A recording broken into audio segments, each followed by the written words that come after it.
was 2027. Advances in biotechnology were helping people improve their physical and mental abilities to an amazing degree. Provided, of course, they had enough money. A new breed of people was emerging, half human, half machine. And in Detroit, at least, not everyone was happy to see it. I'd just landed a job as head of security at Sarif Industries, a cutting-edge biotech firm. David Sarif himself handpicked me for the job, said he needed me to keep his people safe. My ex, Megan Reed, was one of them. Brilliant neuroscientist, Megan had found a way to make augmentation safe and affordable for everyone. All she had to do was present her research to Congress. But the night before her big meeting, my security measures failed. A team of Black Op mercenaries stormed into Sarif headquarters, massacring everyone in sight. 3 of the mercs were heavily augmented walking tanks. Their mission?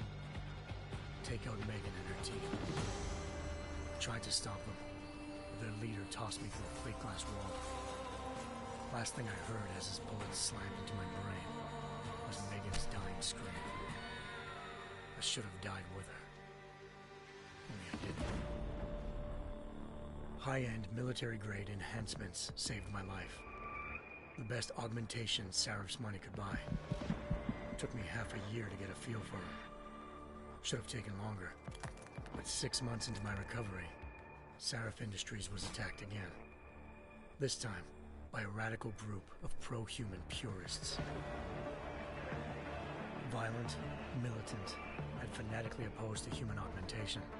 They claimed to be members of Humanity Front, a non-profit organization that wanted the UN to limit biotechnology research. The thugs broke into Sarif's factory and found machinists working overtime on a top-secret military augment called the Typhoon. Sarif sent me to retrieve it, and when I did, I found one of the so-called purists next to it, wired with cerebral implants, trying to download its classified specs.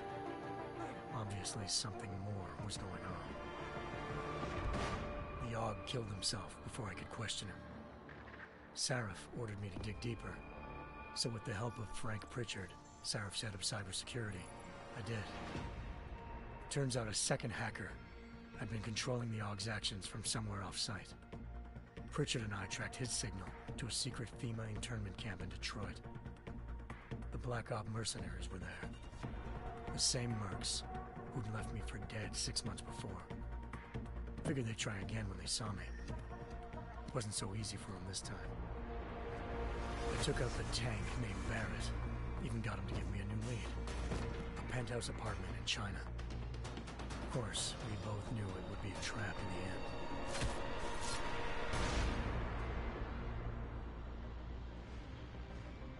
Hengsha Island, China. Home to a city so crowded, they had to build a second city on top of it. Trying to find clues in Hengsha wouldn't be easy. Lucky for me, I wasn't alone.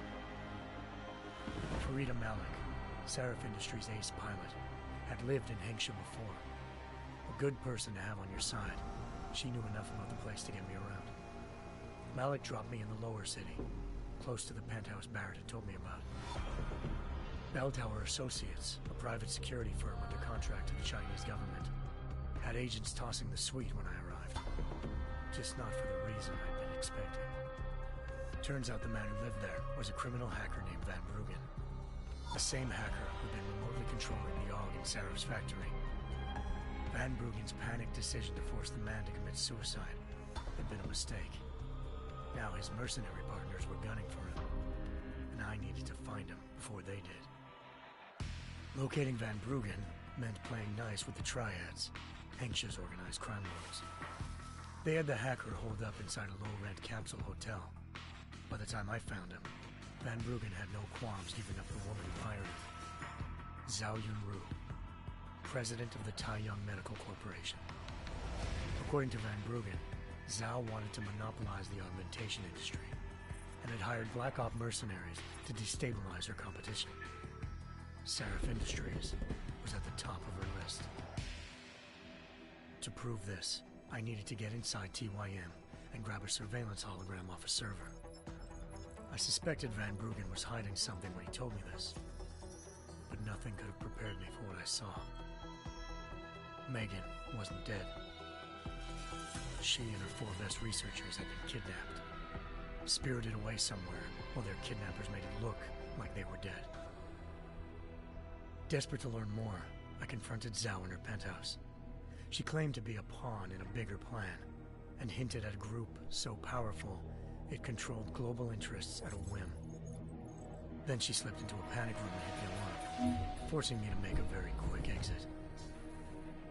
I figured Zhao was lying, but part of her confession made sense. David Sarif had been worried about his people. So worried, he'd required all of them to have subdermal locator devices surgically implanted. The GPOs would have been broadcasting the day of the attack. But Zhao said a single call to Picus, the world's leader in global 24-hour satellite news, had turned those signals off. I needed to fly to Picus headquarters in Montreal if I wanted to learn more.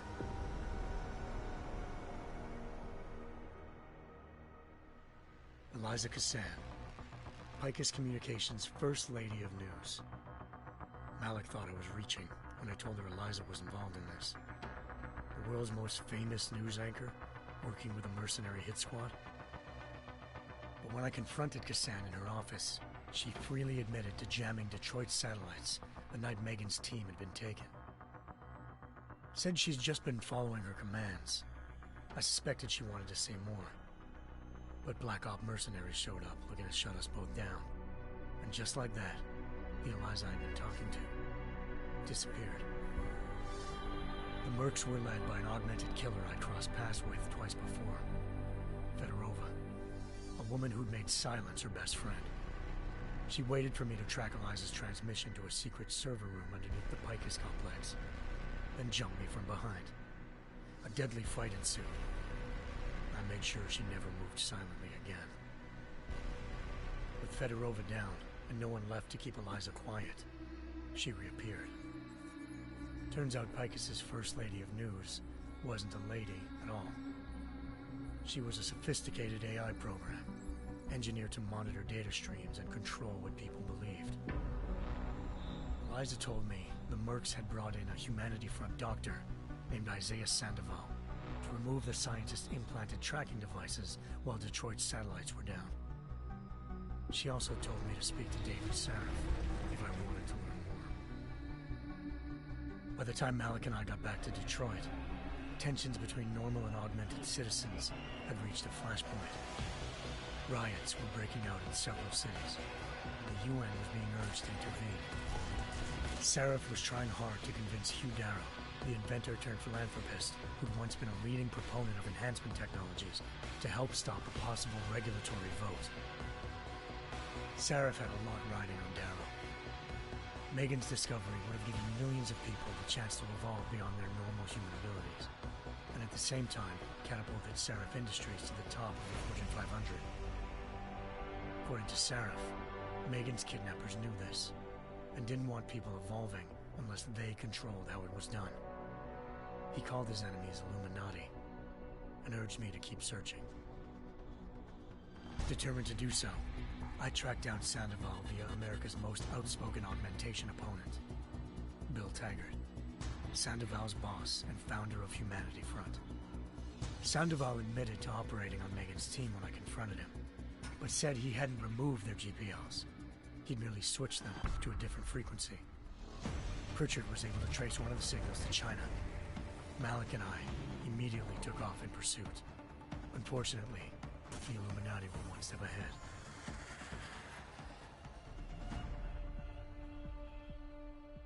Ambushed. Shot out of the sky by Bell Tower Associates seconds after entering Hengsha's airspace. Malik's piloting skills saved me. After a tense and bitter struggle, I escaped into Lower Hengsha. The tracking signal I was following led straight to the Triads, or more specifically, to the augmented arm of Tong Si-hung, leader of a gang of augmentation harvesters. Tong said they'd taken the arm off a corpse, which Bell Tower had left at their door, meaning at least one of Sarif's scientists was dead. Maybe not the rest of them, though. Tong pointed me to a port used for human trafficking and helped me slip aboard a bell tower ship. It was sailing to Rifleman Bank Station, a military base in the South China Sea. Bell Tower was holding kidnapped civilians as prisoners there, and using them to perfect the Chiron Project, a human-computer interface that left most of its test subjects dead. My search for Megan would have ended then, if not for a mysterious ally named Quinn. In exchange for my help exposing Bell Tower, he slipped me aboard a second ship headed to Singapore and an Illuminati-run biotech facility called Omega Ranch. 3 of Seraph's scientists were there, forced by their captors to create a technology capable of remotely shutting down augmented abilities. Thanks to an emergency recall notice issued by the World Health Organization, millions of people all over the world already had the biochip installed. With the help of the scientists, I tracked Megan to a private section of the ranch. There, I ran into Yaron Namir, the walking tank who'd put a bullet in my brain the first time we met. He'd teamed up with Zhao and was hoping to catch me off guard. Their little ambush didn't work. I found Megan in a suite belonging to Hugh Darrow, the billionaire philanthropist who'd Seraph had called on for help. Darrow had convinced her to go along with the biochip plan by promising to sabotage the tech. As she was explaining this, Darrow appeared in a global broadcast, telling the world that augmentations would be the death of mankind. Then he activated the biochips to prove his point. All over the world, augmented people flew into a killing frenzy. Darrow had betrayed everyone, and it was up to me to set things right. To do it, I had to reach Panchaea, a massive installation in the Arctic Ocean. As I raced through corridors built by an all-augmented workforce, I saw death and destruction firsthand. By the time I shut down Darrow's broadcast, I knew the damage he'd done. Still, humanity's future remained unclear. How would the world react to this sabotage? Would people ever regain their faith in augmentations again? What would be the Illuminati's next move? Only time could give us the answers.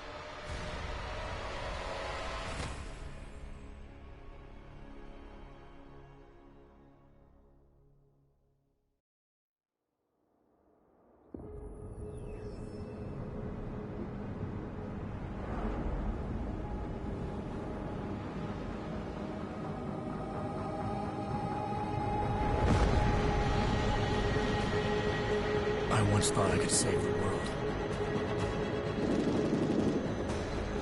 Now look at it.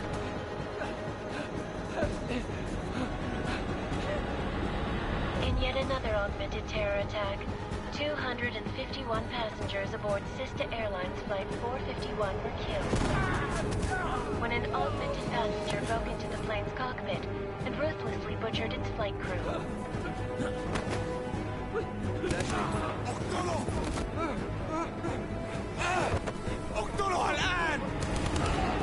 Details recovered from the black box recorder suggest that the man may have been suffering flashbacks to the AUG incident.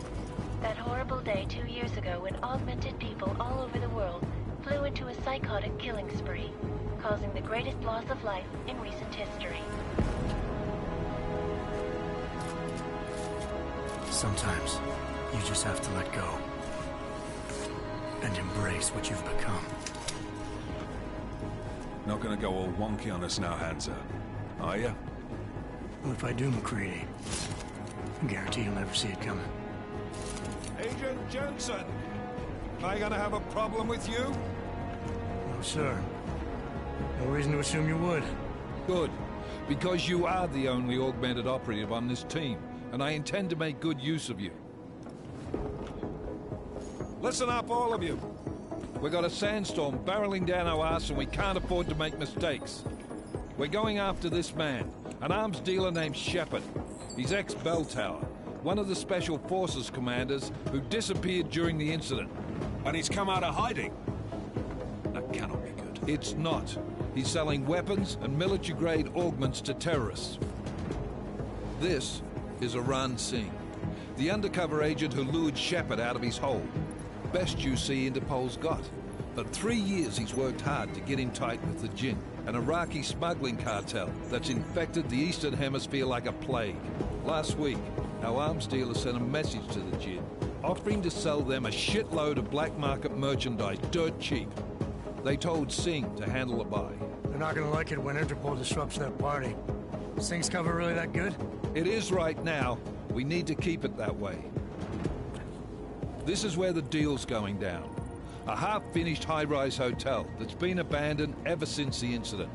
It's not a pretty picture inside. Let me guess. Most of the laborers were augmented with heavy-duty industrial rigs.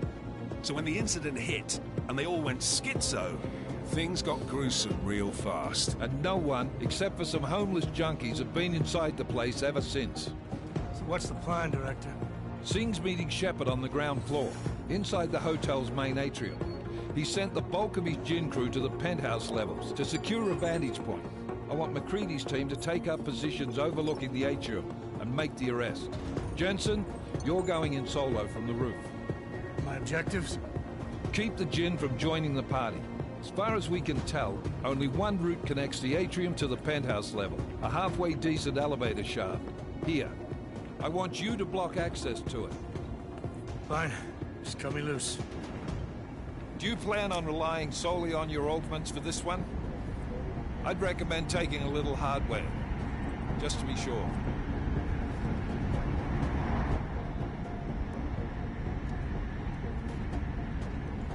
We've got a UC in there. Might be easier to maintain his cover if he's not the only one still breathing when this is done. Smart thinking. Yeah, but if anything does happen to him, you'll be telling his wife. After you get out of the hospital, of course. What about range? There's lots of wide spaces and high ceilings in there, but a number of tight and constrained rooms too. So it's a crapshoot, really.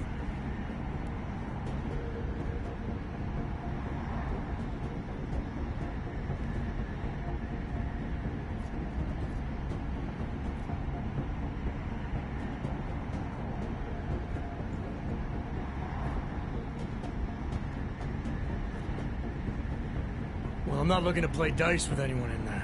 Give me something with distance. Your call.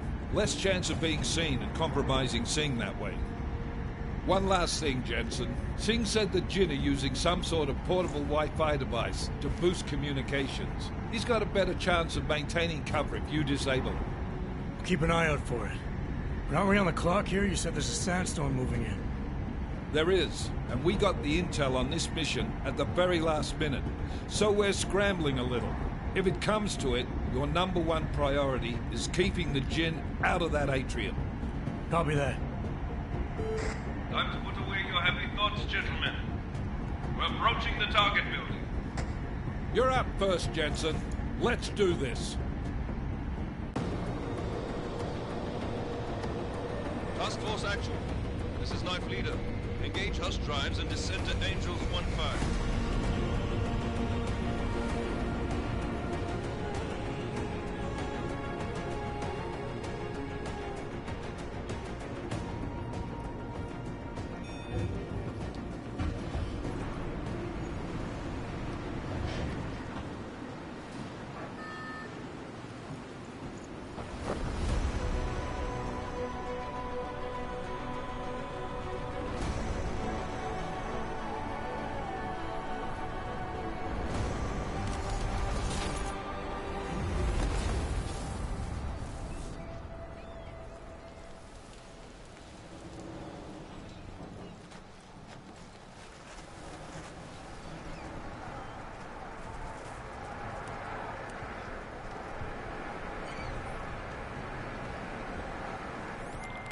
Team leader, this is Jensen. I'm on the roof. Solid copy. Move into the building. The access route you need to block is at the far end of the penthouses. And keep in mind, the direct route might not be the easiest one. Roger that. McCready will advise once his team is on the ground. Miller out.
Jensen, we're moving through...